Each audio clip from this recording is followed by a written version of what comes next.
When three leather-clad bikers surrounded my pregnant wife in our driveway while she was carrying groceries, I thought it was random road rage until I saw our HOA president Delilah smirking from across the street like she was watching her favorite Netflix show. I'm at my kitchen window, coffee mug frozen halfway to my lips as these wannabe Sons of Anarchy extras circle Elena. The crunch of gravel under their steel-toed boots sounds like broken bones, and motorcycle exhaust burns my nostrils even through the screen door. The biggest one complete with skull bandana and a beer gut that screams midlife crisis steps so close to my 7 months pregnant wife that her grocery bags tumble to the concrete. "Lady, there's going to be consequences for your husband's non-compliance," he growls, reading from what's obviously a script. Elena, ice cold, doesn't flinch, doesn't cry, just picks up her groceries and walks inside. That's when I know these idiots have no idea what they've just stepped in. See, 12 years as a military contractor taught me how to identify threats, gather intelligence, and eliminate problems efficiently. And in exactly 3 minutes, these clowns would be at my door, not to threaten, but to beg me to make their nightmare stop. Delilah was about to learn that messing with a soldier's pregnant wife is career suicide. What would you do if bikers threatened your family over lawn violations? Drop your location below. I guarantee your HOA has horror stories too. Let me back up and tell you how we got here. My name's Marcus Mac Donovan, 45 years old, and I spent 12 years managing logistics for military contractors in places where saying the wrong thing to the wrong person could get you killed. My wife Elena's a pediatric nurse, 32, tough as nails, and 7 months pregnant with our first kid. We moved to Willowbrook Estates 6 months ago, dropped $485,000 on a corner lot house because we needed space for our growing family. This neighborhood? Picture perfect suburban paradise on the surface. Manicured lawns, matching mailboxes, the kind of place where people actually use those little plastic bags for their dog's business. But scratch beneath that surface, and you'll find it's run like a petty dictatorship by one woman, Delilah Hartwell. Delilah's 52, been HOA president for 6 straight years running unopposed, and she treats our community like her personal kingdom. She's also a real estate agent who profits directly from keeping property values high, which means any deviation from her vision of suburban perfection gets crushed. Hard. The woman lives in the biggest house in the development, 2.3 acres, $750,000, and if you think that's a coincidence, you've never dealt with small-town tyrants. Our first conflict started innocently enough, where most neighbors planted water-hungry grass that needs constant irrigation. I installed drought-resistant native landscaping.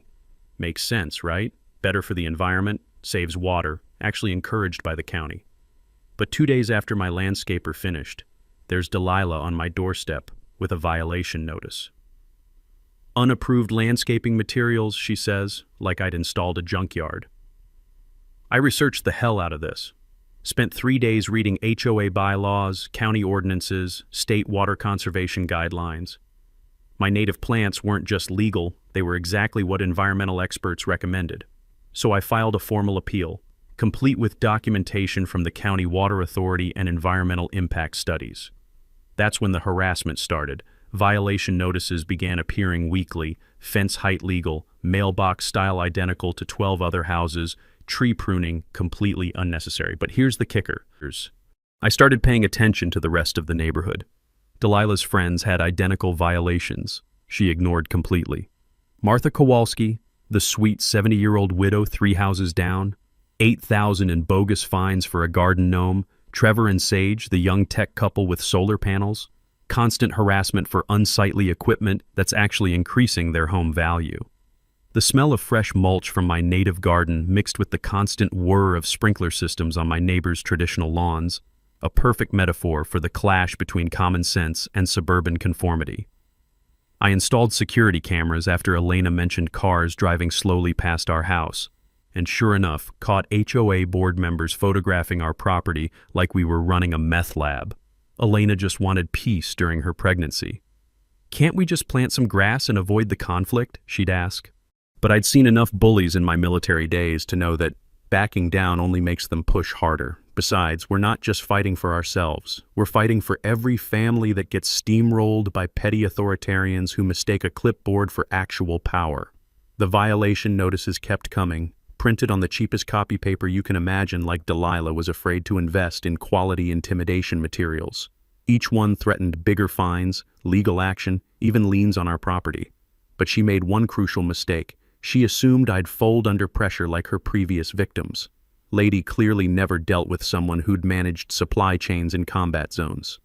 3 weeks after my appeal, Delilah decided to flex her tiny muscles.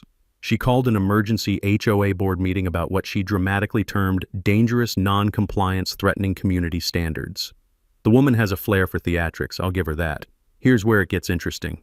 She scheduled this emergency for Tuesday at 2 p.m. right during Elena's shift at the Children's Hospital and my physical therapy appointment for an old shoulder injury. Coincidence? About as likely as Delilah developing a personality. She stacked the meeting with her usual suspects. Bryce, a retired bank VP who treats HOA meetings like board meetings for Goldman Sachs, and Maureen, whose main qualification is being treasurer of the country club. With a grand total of 4 residents present, 3 of them Delilah's cronies, they passed a motion for an immediate $2,500 fine plus daily penalties of $50, until I replaced my non-compliant landscaping. The meeting lasted 12 minutes. I know because I timed it when I watched the security footage later. But here's what Delilah didn't count on. I actually read the HOA governing documents, all 87 pages of mind-numbing legalese that nobody else bothered to study. From my military days, I remembered a contractor explaining how legal documents work in hierarchy CC&Rs at the top, then bylaws, then rules and regulations, and that any amendment contradicting a higher-level document becomes automatically invalid. Most people don't realize this little legal loophole can save them thousands in bogus HOA fines. Buried in Section 4.3.2 was a beautiful little clause requiring 72 hours notice for emergency meetings. They gave residents 48. Delilah had just handed me a legal sledgehammer to demolish her entire power play. I spent that evening crafting a legal challenge that would make a federal prosecutor proud. Documented every procedural violation, cited relevant statutes, and submitted it with enough certified copies to wallpaper Delilah's McMansion. The meeting was invalid, the vote was meaningless, and their $2,500 fine had about as much legal weight as monopoly money. Then I started digging deeper into those governing documents, and boy did I strike gold. Delilah had amended the HOA bylaws twice in the past 18 months without membership approval. The original bylaws, the ones actually voted on by homeowners, required full membership approval for any fine increases over $100. Every penalty she'd issued in the past year and a half was legally worthless. This is where my military training kicked in. In logistics, you don't just solve the immediate problem, you identify the systemic issues that created it. So I sent certified letters to all 127 homeowners explaining exactly how their HOA president had been breaking the law for 18 months. I included copies of the illegally amended documents, highlighted the violations, and offered free consultation for anyone who'd been overcharged. The response was like opening floodgates. 23 families contacted me within 48 hours. Martha, with her $8,000 garden gnome persecution. Trevor and Sage facing harassment over solar panels that actually increase property values. A retired teacher named Dorothy who'd been fined $600 for painting her front door the wrong shade of blue, even though the approved color chart included 17 different blues, and hers was definitely on the list. The crunch of gravel in my driveway became a constant soundtrack as neighbors stopped by to share their horror stories. Each tale more ridiculous than the last, each fine more obviously illegal than the previous one. The smell of fresh coffee mixed with the sound of rustling papers as we documented 18 months of systematic abuse. By the end of the week, I had enough evidence to bury Delilah's entire operation. But Delilah wasn't done escalating. When she realized how many residents were challenging her authority, she panicked and decided to double down. Her response? Threatened to place liens on multiple properties and contact mortgage companies claiming widespread property violations were affecting neighborhood home values. Classic bully behavior. When losing control, threaten nuclear war. My counterpunch was surgical precision. I organized the affected homeowners into a formal coalition with shared legal representation and began preparing a class action challenge to 18 months of illegal fines. Game on, Delilah. Delilah's retaliation came swift and petty. Within a week of my legal challenge, she hired Executive Protection Services, a fancy name for 2 guys in polo shirts driving around in a white Ford Explorer with magnetic door signs. Their job? patrol our neighborhood with special attention to my property, because apparently my drought-resistant landscaping posed a clear and present danger to suburban America. The security guards started showing up at 7 a.m. sharp, parking directly across from my house and just sitting there, watching, taking notes. One of them actually issued me a trespassing warning for walking on the sidewalk that runs along the community's common area.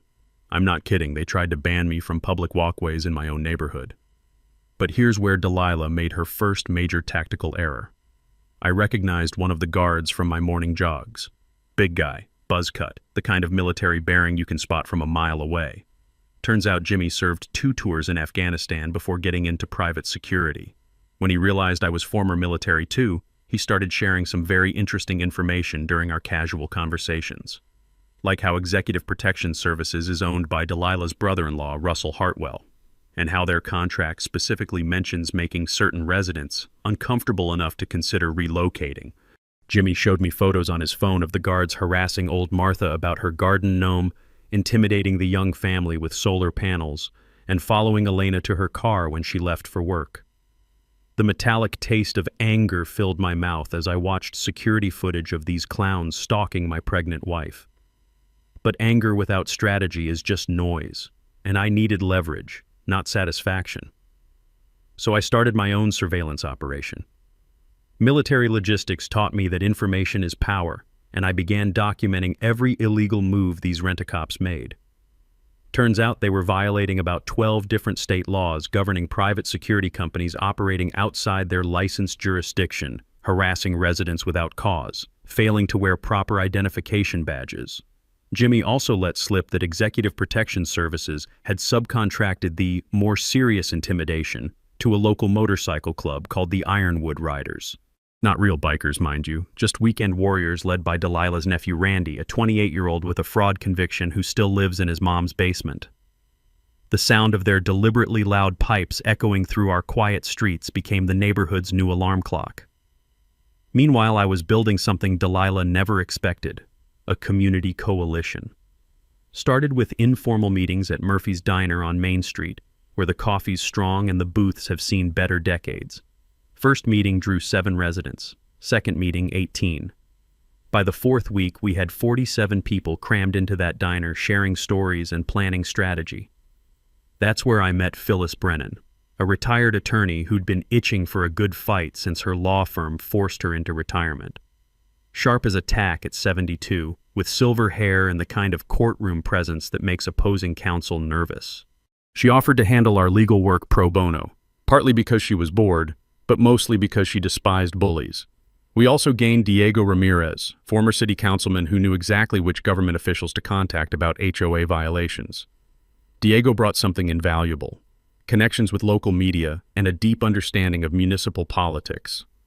While we were organizing, Delilah was escalating. She filed noise complaints with the city about my lawnmower, even though I only used it on Saturday mornings within legal hours. She tried to have my home-based consulting business shut down for zoning violations, despite the fact that I met with clients maybe twice a month and generated less foot traffic than a weekly bridge game. The woman was throwing everything at the wall, hoping something would stick, but every desperate move just gave me more ammunition. I filed a formal complaint with the state HOA Oversight Board, submitting evidence of illegal amendments, selective enforcement, and financial irregularities spanning Delilah's entire 6-year reign of terror. Then came the moment that changed everything. I was reviewing security footage from the previous night when I caught something that made my blood run cold. Delilah meeting with her nephew Randy behind the community center at 11 p.m. The audio was crystal clear through my directional microphone. "Whatever it takes to get them out," she said, handing him an envelope thick with cash. "I don't care what you have to do, but that family needs to understand they're not welcome here." Randy nodded, pocketing the money. "Don't worry, Aunt Del, we'll make sure they get the message loud and clear." I had her dead to rights on conspiracy and premeditated harassment.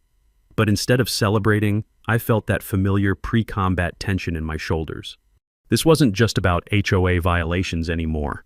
Delilah had just declared war on my family. Time to show her what a real war looks like. The attack came on a Thursday morning while I was at my weekly physical therapy appointment for that old shoulder injury. Elena was loading groceries from her car, organic vegetables, prenatal vitamins, the kind of wholesome supplies you'd expect from a pediatric nurse preparing for motherhood. She was humming softly to herself, one hand unconsciously resting on her 7-month belly, when 3 Harley-Davidsons rumbled into our driveway like they owned the place. Randy and his 2 wannabe biker buddies, all leather vests, skull bandanas, and the kind of aggressive posturing that screams peaked in high school, surrounded my wife in a carefully choreographed intimidation display. The lead guy, some loser named Jake with prison tattoos and breath that probably smelled like stale beer and bad choices, stepped close enough to Elena that she instinctively backed against her car. "Ma'am, your husband's causing problems for this community," Randy said, reading from what was obviously a script his aunt had prepared. "There's going to be consequences for non-compliance with property regulations, real serious consequences." The beautiful thing about Elena, 7 months pregnant, facing down 3 bikers, and she stays ice-cold calm, doesn't cry, doesn't beg, doesn't give them the fear reaction they're hunting for, just nods politely, picks up her scattered groceries, and walks into our house with the dignity of a queen dismissing court jesters. But the moment she closed the door, she called me. "Honey, I think our HOA problem just got a lot more serious." I was in my truck and breaking every speed limit within 30 seconds. The taste of adrenaline flooded my mouth as I raced home, but by the time I arrived, the bikers were gone. Elena was shaken, but safe, already writing down everything she could remember about the encounter. Smart woman, she knew we'd need documentation. Here's where 12 years of military logistics training kicked into overdrive. I spent exactly 3 minutes making phone calls that would change Randy's life forever. First call, my buddy Marcus at the State Patrol, who ran the bikers' license plates through the system. Second call, a contact at the district attorney's office who specialized in organized intimidation cases. Third call, a private investigator who owed me a favor from my contracting days. The intel came back fast and beautiful. Randy had an outstanding warrant for unpaid child support. Jake was violating parole by associating with known criminals. The third guy, Tommy, had missed his court-ordered anger management classes. All 3 were looking at serious jail time if the right people started asking the right questions, and suddenly those right people were very interested. My phone started ringing at exactly 3:17 p.m., Randy's girlfriend calling from the county lockup where he'd just been arrested on that outstanding warrant. "Please," she sobbed, "whatever you did, just make it stop. He's got kids to support." 20 minutes later, Jake and Tommy showed up at my front door. Not riding their bikes this time, walking like defeated men, hands shoved deep in their pockets, looking everywhere except directly at me. The sound of their boots on my porch was hesitant, apologetic, nothing like the aggressive swagger from that morning. "Look, man," Jake stammered, "we just want to apologize. This whole thing got way out of hand. Randy's girl said you might be willing to help if we cooperated." I let them sweat for a full minute before opening the door wider. "Come in, we need to talk." What they told me over the next hour would have made a prosecutor weep with joy. Delilah had paid them $500 cash to deliver a message to my family. She'd specifically requested they approach Elena when I wasn't home, hoping to terrorize a pregnant woman into convincing her husband to back down. The whole thing was premeditated harassment with a paper trail thicker than Randy's criminal record. Both men agreed to provide sworn statements in exchange for my promise to contact the DA about their cooperation. I recorded every word, documented their willingness to testify, and suddenly had enough evidence to destroy Delilah's life completely. But the most beautiful part? Word of Randy's arrest spread through the neighborhood faster than gossip at a church potluck. Residents who'd been quietly suffering under Delilah's reign suddenly realized that resistance was possible. The smell of rebellion was in the air, mixing with the evening barbecue smoke as neighbors started gathering in small groups, whispering about finally standing up to the tyrant next door. Delilah's empire was cracking, and she knew it. I caught her peeking through her curtains that evening, probably wondering how her foolproof intimidation plan had backfired so spectacularly. 3 minutes. That's all it took to turn her nuclear option into a complete disaster. But I wasn't done with Delilah Hartwell, not even close. While Delilah was busy trying to intimidate my family with discount bikers, I was doing what military contractors do best, digging through paperwork until I found the smoking gun that changes everything. It started with a Freedom of Information Act request to the city planning department. Boring stuff, right? Wrong. What I discovered in those dusty municipal files would make Delilah's embezzlement look like petty theft. The original development agreement for Willowbrook Estates, signed in 2018, contained a requirement that 15% of all residential lots be reserved for moderate-income housing. Affordable homes for teachers, firefighters, nurses, the people who actually keep communities running. In a development of 85 homes, that meant at least 12 affordable units were supposed to exist. Guess how many affordable homes Delilah's real estate company actually built? 0. Not one single house sold for less than $400,000. Instead, she convinced the city council that market conditions made affordable housing economically unfeasible, and promised to pay in lieu fees totaling $600,000 over 5 years. Except here's the kicker. She never paid a dime. The city's been sending collection notices for 3 years, and Delilah's been ignoring them like a college student avoiding student loan calls. But it gets better. Remember those HOA administrative fees that always seemed mysteriously high? I traced every payment through 6 years of financial records, following the money trail like breadcrumbs leading to a gingerbread house made of fraud. $340,000 in HOA funds had been funneled to Hartwell Property Solutions, a shell company owned by guess who?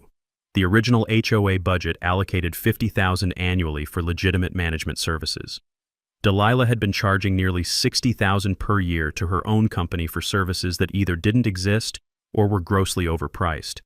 Landscaping bills for work never performed, security contracts that violated competitive bidding requirements, consulting fees that would make a Fortune 500 CEO blush.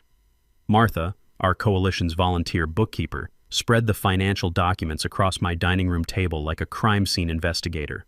The smell of fresh coffee mixed with the rustle of damning evidence as she pointed to line item after line item of obvious theft. "Look here," she said, tapping a particularly egregious entry, $4,500 for emergency tree removal in January 2023. But I drove through the whole neighborhood that month documenting storm damage for insurance. No trees were removed anywhere. The scope of Delilah's corruption was breathtaking. She'd been systematically looting our community for 6 years while terrorizing anyone who asked questions. But here's the beautiful part. Her desperate attempts to maintain control had only accelerated her downfall. If the city revoked our community's incorporation status for violating the development agreement, property values could drop 20 to 30% overnight. Delilah's real estate empire would crumble, taking her personal net worth with it. She faced potential criminal charges for nonprofit fraud, embezzlement, and breach of fiduciary duty, crimes that carry federal prison time and asset forfeiture. Elena found me that evening, staring at the evidence spread across our kitchen table. "You look like you've seen a ghost," she said, settling into the chair beside me with a cup of herbal tea. "Not a ghost," I replied, holding up a bank statement showing Delilah's personal account receiving HOA funds. "I found our nuclear weapon." The power dynamic had completely shifted. Delilah thought she was fighting to maintain her authority, but she was actually fighting to stay out of federal prison. Every escalation, every desperate move she made only dug her legal grave deeper. But instead of destroying her immediately, I chose a different path. The community deserved to see the truth, to understand how they'd been manipulated and robbed. They needed to witness Delilah's downfall and participate in building something better from the ashes of her corruption. Justice served cold tastes so much sweeter than revenge served hot. Time to plan the most satisfying community meeting in HOA history. The war room was my dining room table, covered in enough evidence to convict a small corporation. Every evening for 2 weeks, my house became mission control for the most important operation I'd ever planned. Not because it involved national security, but because it involved something more precious, our community's future. Phyllis Brennan arrived first each night, her leather briefcase containing legal documents that would make federal prosecutors weep with joy. At 72, she moved with the precision of a surgeon and the determination of a woman who'd spent 40 years fighting bullies in courtrooms. "I've been practicing law since Nixon was president," she told me while organizing evidence folders. "Never seen financial fraud this brazen in a residential community." Diego Ramirez brought political expertise and media connections that money couldn't buy. Former city councilman, current community activist, and the kind of guy who knew which reporter to call for maximum impact. His weathered hands moved through municipal documents like a pianist reading sheet music, finding connections and legal precedents that would make our case bulletproof. Martha Kowalski transformed from sweet elderly neighbor into forensic accountant extraordinaire. Armed with reading glasses and a calculator that probably predated the internet, she traced every fraudulent transaction with the methodical patience of someone who'd balanced church budgets for 30 years. The scratch of her pencil against paper became our evening soundtrack as she documented 6 years of systematic theft. Trevor and Sage, the young tech couple with solar panels, handled our digital warfare. They created a secure database of evidence, cross-referenced financial records with timeline data, and built a presentation that would make corporate executives jealous. Their laptops hummed quietly in the corner, while they transformed raw data into visual storytelling that even Delilah's supporters couldn't deny. The master strategy unfolded like a military campaign. Phase 1. Complete forensic audit with a certified public accountant who specialized in nonprofit fraud cost us $2,000, split among coalition members, but worth every penny for independent verification. Phase 2. Simultaneous complaints to city, state, and federal authorities, timed to prevent Delilah from destroying evidence or fleeing jurisdiction. Phase 3. Community meeting with full transparency and irrefutable proof. Phase 4. Democratic election of new HOA leadership with constitutional safeguards against future corruption. Phyllis filed the whistleblower complaint with the state attorney general on a Tuesday morning, followed immediately by IRS documentation for nonprofit tax violations. The smell of certified mail and legal documents filled my kitchen as we prepared packages for multiple government agencies. "We're not just seeking justice," Phyllis explained while sealing envelopes. "We're creating a paper trail that ensures this can never happen again." Martha's financial investigation revealed horrors beyond our worst suspicions. Shell company payments to Hartwell Property Solutions for services never rendered. Vendor invoices for maintenance projects that existed only on paper. Personal expenses charged to HOA accounts, Delilah's luxury car lease, country club membership fees, even a vacation to Hawaii disguised as a property management conference. Total estimated theft over 6 years, Martha announced during one late-night session, $480,000. That's nearly $6,000 per household that should have gone to community improvements. Diego coordinated with local media, crafting a narrative strategy that would control the story's rollout. "Timing is everything," he reminded us while updating his contact list. "We get one shot at maximum impact, miss our window, and Delilah controls the damage." My role: military logistics and psychological warfare. I created detailed timelines with contingencies for every possible response Delilah might attempt. Evidence storage with multiple backup locations, communication protocols ensuring information security, and most importantly, psychological pressure designed to prevent her from fleeing before facing justice. The ammunition we'd stockpiled was devastating. 847 pages of financial documentation proving embezzlement, video, and audio recordings of illegal meetings and intimidation tactics, witness statements from 73 affected homeowners, and expert analysis from the forensic accountant we'd hired.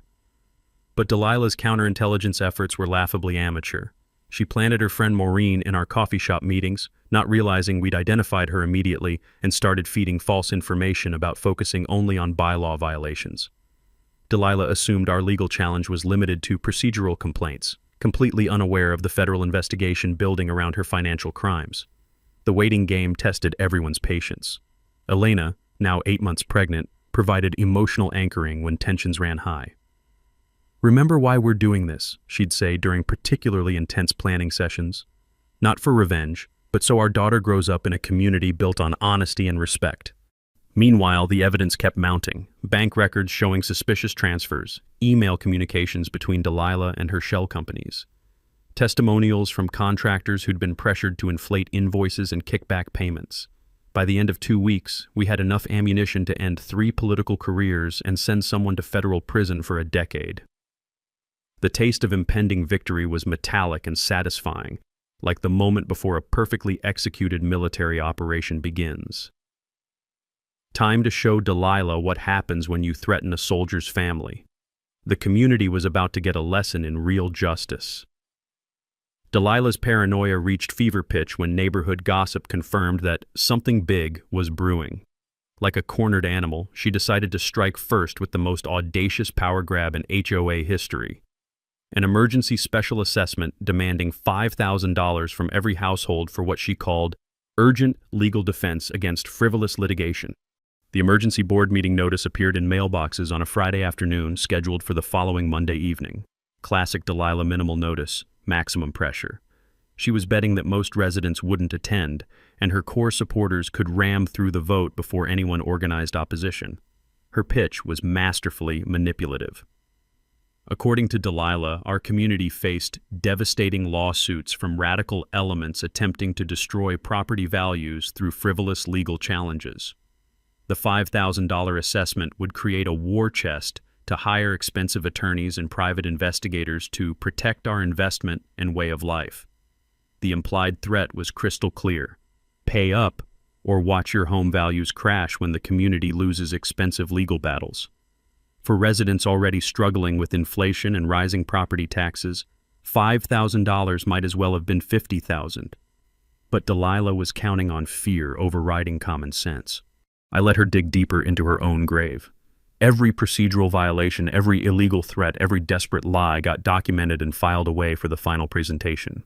My security cameras captured her Sunday afternoon meeting with Bryce and Maureen, where she outlined plans to use HOA funds for her personal legal defense, a federal crime that would add years to her eventual prison sentence. Monday evening's emergency meeting drew 89 residents, the largest attendance in community history. Delilah stood at the front of the community center, her usual confidence replaced by manic energy and darting eyes. The smell of nervous sweat mixed with stale coffee as she launched into her prepared presentation about existential threats to our community. We face coordinated attacks from outside agitators who want to destroy everything we've built, she declared, pointing accusingly toward where I sat with Elena.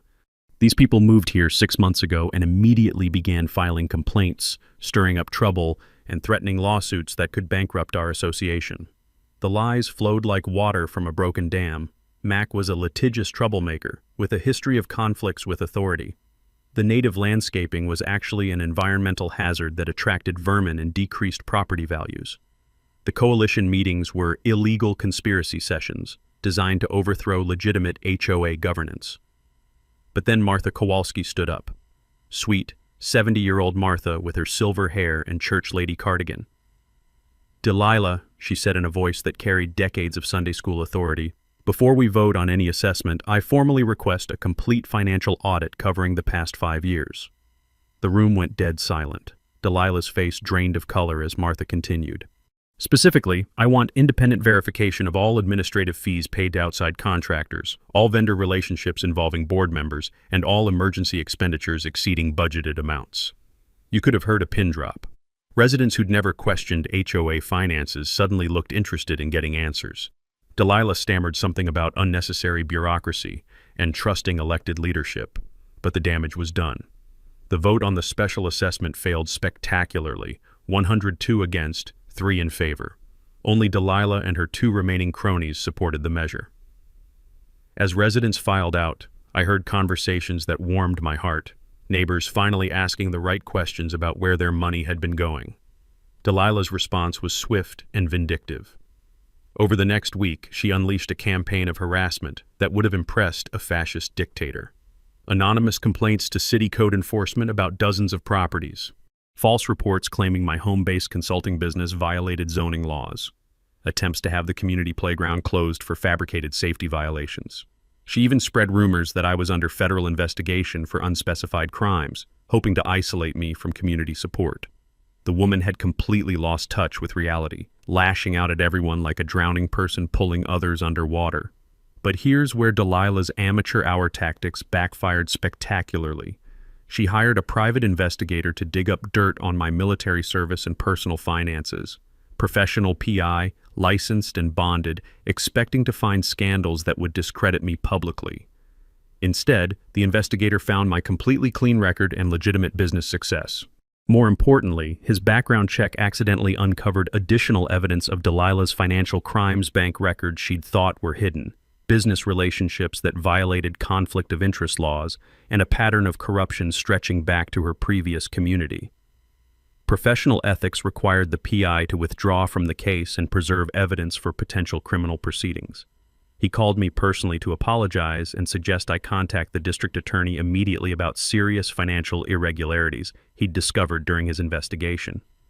The irony was delicious. Delilah had paid someone to investigate me, and instead handed prosecutors more ammunition to use against her. Every desperate move she made only accelerated her downfall. Community solidarity strengthened daily. Residents began displaying "We support transparency" signs in their yards. The Neighborhood Watch program evolved into informal support networks for families targeted by Delilah's harassment. A GoFundMe campaign raised $12,000 in 48 hours to support legal expenses. The pressure cooker was ready to explode, and I held the trigger. Time for the final act. Delilah's final gambit was as desperate as it was predictable. 3 days before our scheduled community presentation, she filed a restraining order claiming I'd threatened her safety through systematic harassment and intimidation tactics learned from military training.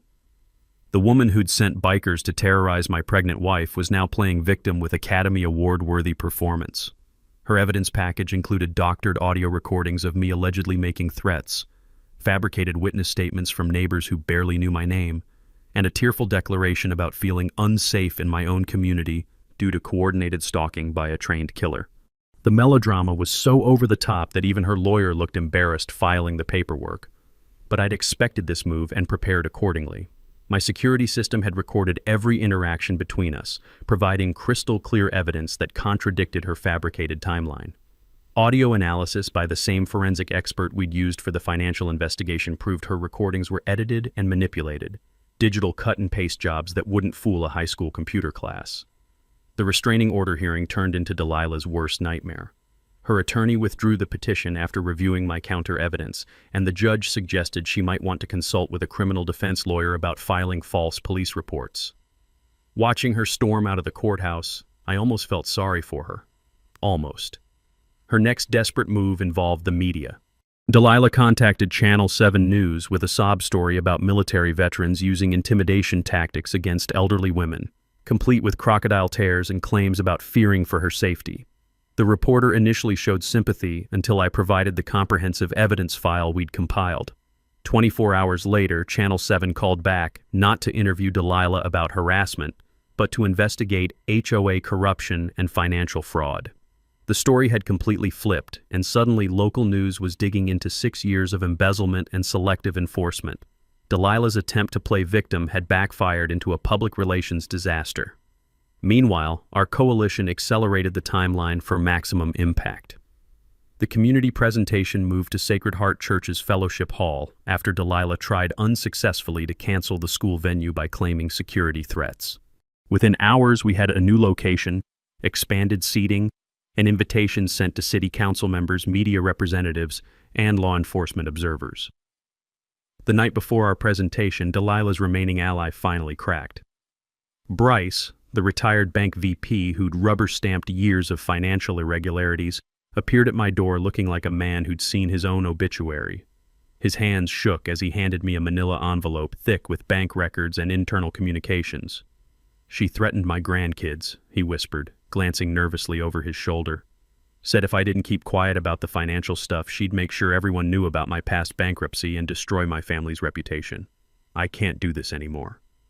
The documents Bryce provided were devastating. Bank records showing direct transfers from HOA accounts to Delilah's personal expenses, email chains discussing how to hide financial irregularities from annual reports, and recorded phone conversations where Delilah openly discussed intimidating board members who asked uncomfortable questions. But the most damning evidence was a signed confession Bryce had prepared, detailing 3 years of financial manipulation and witness intimidation.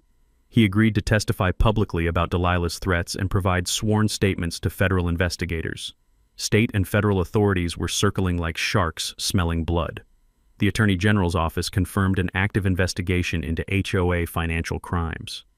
The IRS began auditing 6 years of nonprofit tax filings and undeclared income.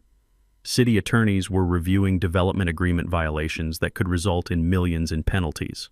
FBI Financial Crimes Unit expressed interest in mail fraud charges related to falsified HOA documents. Elena, now days away from her due date, made a decision that surprised everyone. She would attend the community presentation despite pregnancy risks. "This affects our daughter's future," she explained while packing her hospital bag as a precaution. She deserves to grow up in a community built on honesty.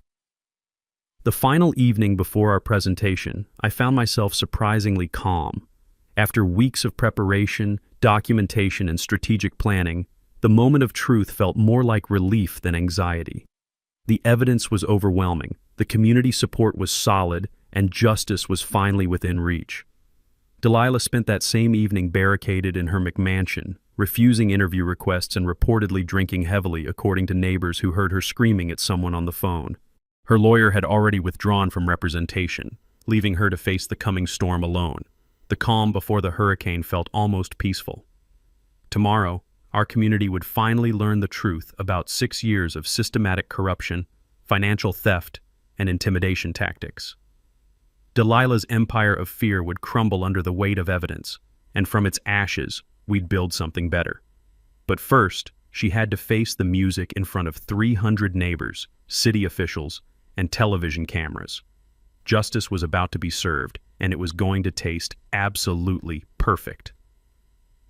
The Sacred Heart Church Fellowship Hall hadn't seen crowds like this since the annual Christmas pageant. 312 residents packed every chair, lined the walls, and spilled into the adjoining rooms where speakers carried the audio to overflow seating. City Councilwoman Patricia Williams sat in the front row with her notepad ready. Detective Martinez from the Financial Crimes Unit positioned himself near the exit with his badge clearly visible.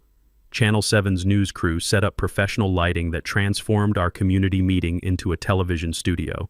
And in the back corner, looking like she'd aged 10 years in 10 days, sat Delilah Hartwell, alone. Her usual entourage of supporters had mysteriously found other places to be tonight, leaving her isolated in a sea of neighbors she'd spent 6 years terrorizing and robbing. Elena sat beside me on the small stage, 8 months pregnant and radiating the kind of quiet strength that makes ordinary women extraordinary. Her presence reminded everyone what was really at stake here. Not just money or property values, but the kind of community we wanted for our children. I stood at the podium and looked out at faces I'd come to know over 6 months of investigation and coalition building. Martha with her determined expression. Diego checking his phone for media updates, Trevor and Sage holding hands like they were witnessing history, Phyllis Brennan with her legal files organized like ammunition in a war she'd been waiting decades to fight. "Ladies and gentlemen," I began, my voice carrying easily through the packed hall, "tonight you're going to learn where your HOA fees have really been going for the past 6 years." The first slide on our professional presentation hit the screen like a bomb, side-by-side comparison of budgeted versus actual administrative expenses, showing systematic inflation that had cost the community nearly $500,000. The collective gasp from 300 people sounded like air being sucked from the room. $480,000, I continued, letting the number sink in. That's roughly $6,000 per household that should have gone to community improvements, proper maintenance, and reserve funds. Instead, it went to shell companies owned by one person. The evidence rolled out like an avalanche. Fake vendor invoices for work never performed. Personal expenses charged to community accounts. Bank records showing direct transfers from HOA funds to private accounts. Each revelation drew louder murmurs from the audience, building towards something that felt like revolutionary fervor. But the smoking gun was the audio recording from behind the community center. Delilah's voice, crystal clear through the sound system, directing her nephew to intimidate my family, whatever it takes to get them out. The reaction was immediate and visceral.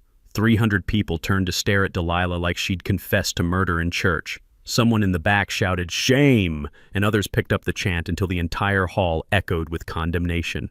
That's when Delilah snapped. She shot to her feet, face flushed red with rage and desperation, pointing at me like I was the devil himself. "This is all lies!" she screamed over the crowd noise. "This man is a dangerous military radical trying to destroy our community. You people are too stupid to understand complex financial management." The insult hung in the air like toxic smoke. Calling your own neighbors stupid while being exposed for stealing their money? Even Shakespeare couldn't have written a better villain's downfall. Martha Kowalski stood up slowly, her church lady voice cutting through the chaos. "Delilah, dear, I've been doing community bookkeeping since before you were born. These aren't complex finances, this is simple theft." The crowd erupted in applause that lasted 2 full minutes. When it finally died down, witness after witness took the microphone. Martha revealed years of being forced to hide financial irregularities. Bryce confessed to being threatened when he questioned suspicious transactions. Randy's associates testified via video about being paid to intimidate families. 23 homeowners shared stories of selective enforcement, bogus fines, and harassment campaigns designed to silence questions. Each testimony built the case higher, creating an avalanche of evidence that buried Delilah's credibility completely. But the moment that broke her came when Detective Martinez stood up. "Ms. Hartwell," he announced in his official police voice, "based on evidence presented here tonight and ongoing investigations, you're under arrest for filing false police reports, conspiracy to commit harassment, and fraud." The handcuffs clicking around Delilah's wrists created the most beautiful sound I'd heard in months. As she was led away, still screaming about persecution and witch hunts, the entire hall stood and applauded. Not cruel celebration, but the satisfied relief of a community finally free from tyranny. Channel 7's reporter conducted live interviews in the parking lot as residents lined up to share their stories. "This is what grassroots justice looks like," she told the camera. "A community standing together against corruption and winning." The emergency vote was unanimous. Dissolve the existing HOA board immediately, elect interim leadership with strict financial oversight, and commit to complete transparency in all future operations. The old system died that night, replaced by something built on democracy instead of dictatorship. As we filed out of the fellowship hall, Elena squeezed my hand. "Think she finally got the message?" she asked with a tired smile. I looked back at the empty chair where Delilah had sat, then at neighbors talking excitedly about rebuilding their community the right way. "Loud and clear, sweetheart, loud and clear." 6 months later, I'm pushing my 8-week-old daughter Hope through what used to be Delilah Hartwell's backyard, now transformed into the most beautiful memorial garden you've ever seen. The scent of native wildflowers mixes with fresh mulch as community volunteers plant the same drought-resistant species that started this whole war. The foreclosed McMansion looming behind us has become the Willowbrook Community Center, its windows bright with meeting rooms where transparency replaced tyranny. The legal reckoning was poetry in motion. Federal Judge Patricia Casey sentenced Delilah to 8 years in minimum security prison, her voice echoing through the courtroom. Financial fraud against one's own neighbors represents a particularly egregious breach of community trust. Full restitution of $680,000 plus interest and penalties that'll keep her broke until she's 70. Randy, her wannabe biker nephew, got 18 months plus 3 years teaching motorcycle safety to teenagers. Amazing how facing real consequences helped him discover a talent for reaching kids who might otherwise follow his path toward pointless rebellion and petty crime. The house where Delilah once reigned, like a suburban dictator, sold at auction for $420,000. Our new democratically elected board purchased it immediately using recovered funds, money that should have been spent on community improvements years ago instead of financing her luxury lifestyle. Every stolen penny was returned to residents with interest, calculated by Martha's meticulous bookkeeping. But here's what really matters. Property values increased 12%, not because of authoritarian enforcement, but because young families started choosing Willowbrook specifically for our transparent governance and community-focused approach.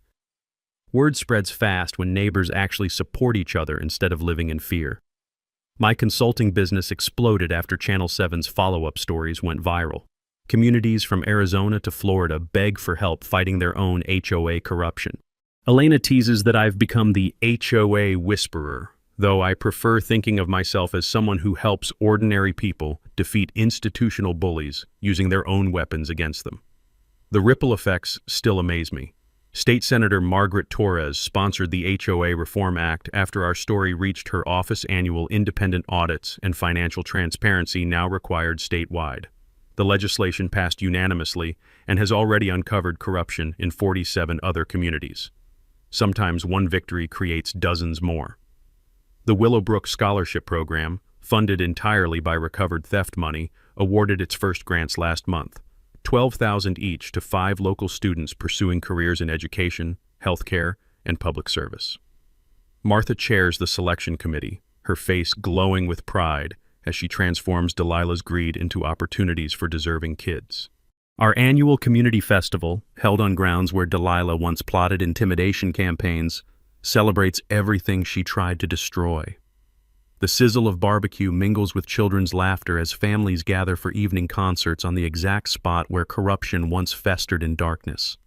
Hope's first birthday will be celebrated here, surrounded by neighbors who actually know each other's names. But the change I treasure most can't be measured in dollars or legal victories. Walking our streets now feels different, lighter, warmer, alive with genuine connection. Kids play without parents fearing violation notices. Neighbors chat over garden fences instead of communicating through passive-aggressive complaints. The native garden that triggered this whole war has become a neighborhood showcase copied throughout the development. My phone rang this morning. Desperate homeowner from Phoenix describing harassment that sounded achingly familiar. Selective enforcement, missing money, intimidation tactics designed to silence questions about financial irregularities. "Can you help us?"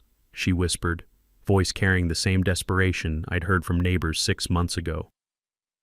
Elena looked up from feeding Hope, nodding before I could even ask. We both knew my answer. "Yes, ma'am, we absolutely can."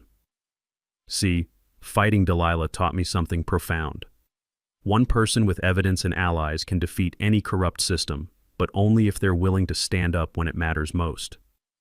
Bullies count on good people staying quiet, paying unfair fees, accepting abuse to avoid conflict. Your turn, friends. Drop your HOA horror stories in the comments. I read every single one, and together we can figure out your path to justice. Whether you're dealing with financial corruption, selective enforcement, or power-hungry board members who forgot they work for you, there's always a solution waiting in those governing documents. Hit that subscribe button for HOA stories if you want more David versus Goliath neighborhood justice content. And remember, the next time some petty tyrant tries to intimidate your family, you've got more power than you realize. Sometimes justice just needs one person willing to read the fine print and fight back. Welcome to HOA Stories, where communities take back their power, one victory at a time. That's a wrap for today's episode on HOA Stories. If you enjoyed watching Karma in action, smash that like button, comment your thoughts, and let us know if you've dealt with HOA madness too. Subscribe so you won't miss the next HOA meltdown we post.